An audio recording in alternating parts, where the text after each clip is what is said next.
வணக்கம். ஆகாஷவாணி. மாநில செய்திகள் வாசிப்பவர் புனிதராஜ். தலைப்புச் செய்திகள். மத்திய பட்ஜெட் குறித்து பொருளாதார நிபுணர்களுடன் பிரதமர் திரு நரேந்திர மோடி புதுடில்லியில் தற்போது ஆலோசனை மேற்கொண்டுள்ளார்.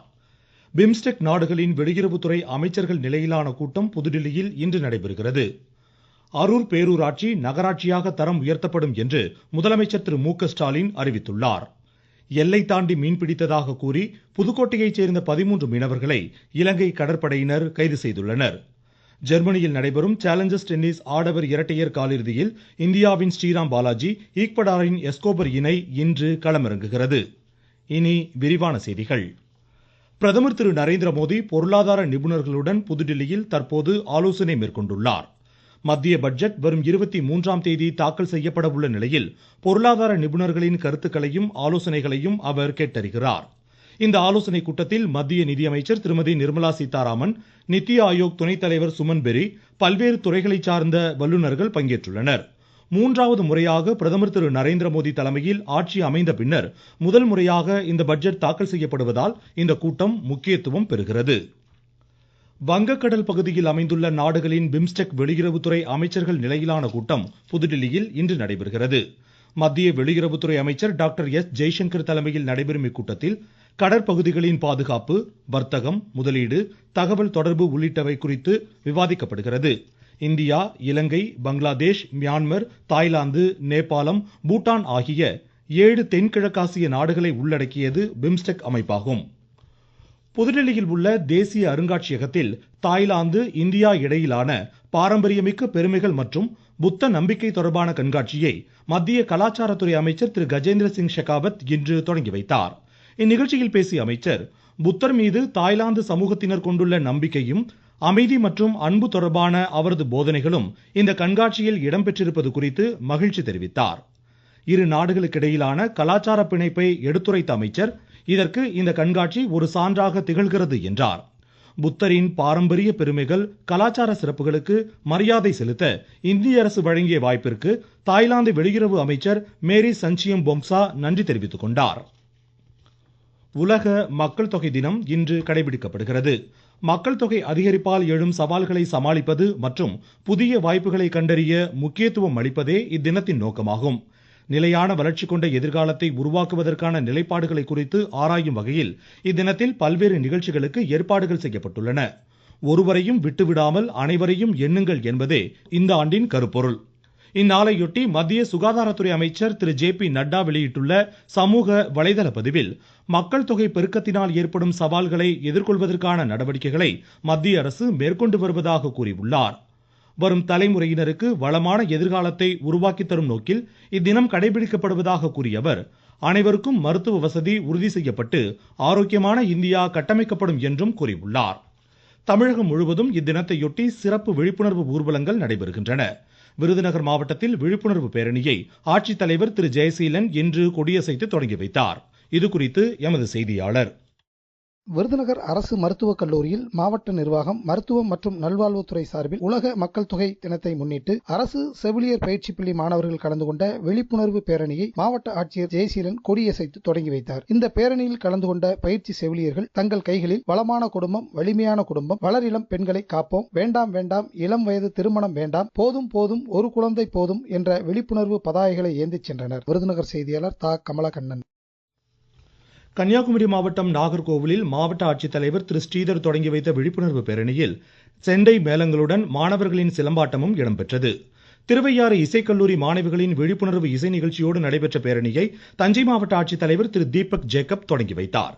பெரம்பலூர் மாவட்டம் அம்மாபாளையம், வாலிகண்டபுரம் உள்ளிட்ட பகுதிகளில் இன்று நடைபெறும் குடும்ப நல சேவை முகாமில் பொதுமக்கள் பங்கேற்றனர். ஜார்க்கண்ட் தலைநகர் ராஞ்சியில் அம்மாநில சட்டப்பேரவை தேர்தல் குறித்து தேர்தல் ஆணையம் மாவட்ட ஆட்சித்தலைவர்கள் மற்றும் காவல்துறை கண்காணிப்பாளர்களுடன் இன்று ஆலோசனை மேற்கொள்கிறது. இம்மாநிலத்தில் சட்டப்பேரவை தேர்தல் இந்த ஆண்டு இறுதியில் நடைபெறவுள்ள நிலையில் தேர்தலுக்கான முன்னேற்பாடு பணிகள் முழுவீச்சில் நடைபெற்று வருகின்றன. நீங்கள் கேட்டுக்கொண்டிருப்பது ஆகாஷவாணியின் மாநில செய்தி அறிக்கை. தருமபுரி மாவட்டம் அரூர் பேரூராட்சி நகராட்சியாக தரம் உயர்த்தப்படும் என்று முதலமைச்சர் திரு மு.க. ஸ்டாலின் அறிவித்துள்ளார். தருமபுரி மாவட்டம் பாளையம்புதூர் ஊராட்சி அரசு மேல்நிலைப்பள்ளியில் மக்களுடன் முதல்வர் திட்ட விரிவாக்கத்தை இன்று தொடங்கி வைத்து பேசிய அவர், தீர்த்தமலையில் துணை வேளாண் விரிவாக்க மையம் அமைக்கப்படும் என்றார். மேலும் வெண்டாம்பட்டி ரயில்வே மேம்பாலம் 38 கோடி ரூபாய் செலவில் மேம்படுத்தப்படும் உள்ளிட்ட 7 புதிய அறிவிப்புகளையும் முதலமைச்சர் இன்று வெளியிட்டார். 51 கோடி ரூபாய் செலவில் அரூர் அரசு மருத்துவமனையோட உட்கட்டமைப்பு வசதிகள் மேம்படுத்தப்படும். தருமபுரி வெண்ணம்பட்டி சாலையில புதிய ரயில்வே மேம்பாலம் 38 கோடி ரூபாய் செலவில் அமைக்கப்படும். மோவேரிப்பட்டி தொட்டம்பட்டியை இணைச்சு அரூர் பேரூராட்சி அரூர் நகராட்சியா தரம் உயர்த்தப்படும். பஞ்சப்பள்ளி ராஜபாளையம் அணைக்கட்டுகள் 5 கோடியே 50 லட்சம் ரூபாய் மதிப்பீட்டில் புனரமைக்கப்படும். தீர்த்தமலையில துணை வேளாண்மை விரிவாக்க மையம் அமைக்கப்படும்.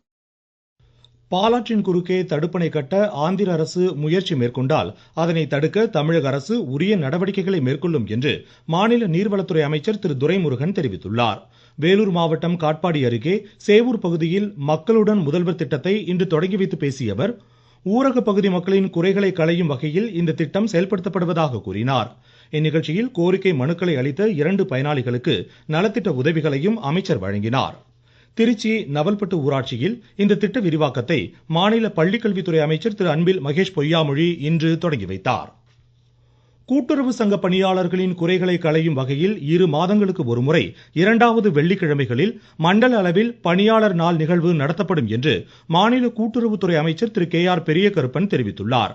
சென்னையில் இன்று அவர் வெளியிட்டுள்ள அறிக்கையில் 1க்கும் மேற்பட்ட மாவட்டங்களை உள்ளடக்கிய மத்திய கூட்டுறவு வங்கியின் மேலாண் இயக்குநர்கள் சுழற்சி முறையில் இக்கூட்டத்தினை நடத்தலாம் எனவும் இதில் எடுக்கப்படும் தீர்வுகளை இணையத்தில் பதிவேற்றம் செய்ய வேண்டும் என்றும் கூறியுள்ளார். கச்சத்தீவு அருகே எல்லை தாண்டி மீன்பிடித்ததாக கூறி புதுக்கோட்டையைச் சேர்ந்த 13 மீனவர்களை இலங்கை கடற்படையினர் கைது செய்துள்ளதோடு அவர்களது 3 படகுகளையும் பறிமுதல் செய்துள்ளனர். இம்மீனவர்கள் விசாரணைக்காக காங்கேசன் கடற்படை முகாமிற்கு அழைத்துச் செல்லப்பட்டுள்ளனர். கடந்த 1ஆம் தேதி 25 மீனவர்களை இலங்கை கடற்படையினர் பிடித்துச் சென்ற நிலையில் மீண்டும் இத்தகைய சம்பவம் நடைபெற்றுள்ளது மீனவர்கள் மத்தியில் அதிர்ச்சியை ஏற்படுத்தியுள்ளது. பொது விநியோக திட்டத்தின் சார்பில் பொதுமக்கள் குறைதீர்க்கும் நாள் கூட்டம் மாநிலம் முழுவதும் நாளை மறுநாள் நடைபெற உள்ளதாக தமிழக அரசு அறிவித்துள்ளது. குடும்ப அட்டைகளில் பெயர் சேர்த்தல், நீக்கம், முகவரி மாற்றம், கைபேசி எண் பதிவு உள்ளிட்ட சேவைகள் இதில் மேற்கொள்ளப்படும். நியாய விலைக் கடைக்கு வர இயலாத மூத்த குடிமக்களுக்கு அங்கீகார சான்றும் இதில் வழங்கப்பட இருப்பதால் பொதுமக்கள் இதனை பயன்படுத்திக் கொள்ளுமாறு அறிவுறுத்தப்பட்டுள்ளனர். இந்திய பட்டய கணக்காளர் படிப்பிற்கான தேர்வு முடிவுகள் இன்று வெளியிடப்பட்டுள்ளன. இதுவரை இல்லாத அளவாக 20,446 பேர் இத்தேர்வில் தேர்ச்சி பெற்றுள்ளனர். முந்தைய ஆண்டுகளில் 13,000 முதல் 15,000 பேர் வரை மட்டுமே தேர்ச்சி பெற்று வந்த நிலையில் இந்த ஆண்டு தேர்ச்சி பெற்றோரின் எண்ணிக்கை அதிகரித்துள்ளது. சுதந்திர போராட்ட வீரர் அழகு முத்துக்கோனின் பிறந்த நாள் இன்று கொண்டாடப்படுகிறது. இந்நாளையொட்டி மத்திய தகவல் ஒலிபரப்புத்துறை இணையமைச்சர் டாக்டர் எல் முருகன் விடுத்துள்ள செய்தியில், தேசத்தின் முதல் சுதந்திர போராட்ட தியாகியான முத்துக்கோன் தீரத்துடன் தாய்நாட்டிற்கு ஆற்றிய சேவை குறித்து புகழாரம் சூட்டியுள்ளார். சென்னை எழும்பூர் ரயில் நிலையம் அருகே முத்துக்கோன் திருவுருவ சிலைக்கு முதலமைச்சர் திரு மு.க. ஸ்டாலின் அரசின் சார்பில் இன்று மாலை அணிவித்து மரியாதை செலுத்தினார். நாகை மாவட்டத்தில் பிரதமரின் தேசிய தொழில் பழகுனர் பயிற்சிக்கான சேர்க்கை முகாம் அரசு தொழிற்பயிற்சி நிலைய வளாகத்தில் வரும் 15ஆம் தேதி நடைபெற உள்ளதாக ஆட்சித்தலைவர் திரு ஜானி டாம் வர்கீஸ் கூறியுள்ளார். தென்காசி மாவட்டம் சங்கரன் கோவில் அருள்மிகு சங்கர நாராயணர் கோமதி அம்பாள் திருக்கோவிலில் ஆடி தபசு திருவிழா இன்று காலை கொடியேற்றத்துடன் தொடங்கியது. இது குறித்து எமது செய்தியாளர்.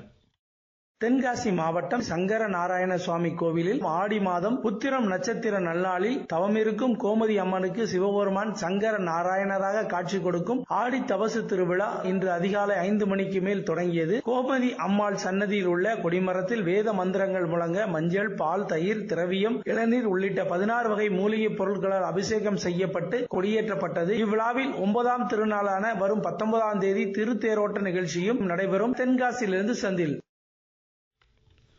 ஜெர்மனியில் நடைபெறும் சேலஞ்சர்ஸ் டென்னிஸ் ஆடவர் இரட்டையர் காலிறுதியில் இந்தியாவின் ஸ்ரீராம் பாலாஜி ஈக்வடாரின் எஸ்கோபர் இணை பிரேசிலின் டெமோலினர் அர்ஜென்டினாவின் துரன் இணையை இன்று எதிர்கொள்கிறது. மீண்டும் தலைப்புச் செய்திகள்.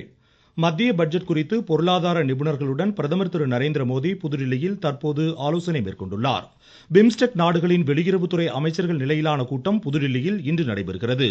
அரூர் பேரூராட்சி நகராட்சியாக தரம் உயர்த்தப்படும் என்று முதலமைச்சர் திரு மு.க. ஸ்டாலின் அறிவித்துள்ளார். எல்லை தாண்டி மீன்பிடித்ததாக கூறி புதுக்கோட்டையைச் சேர்ந்த 13 மீனவர்களை இலங்கை கடற்படையினர் கைது செய்துள்ளனர்.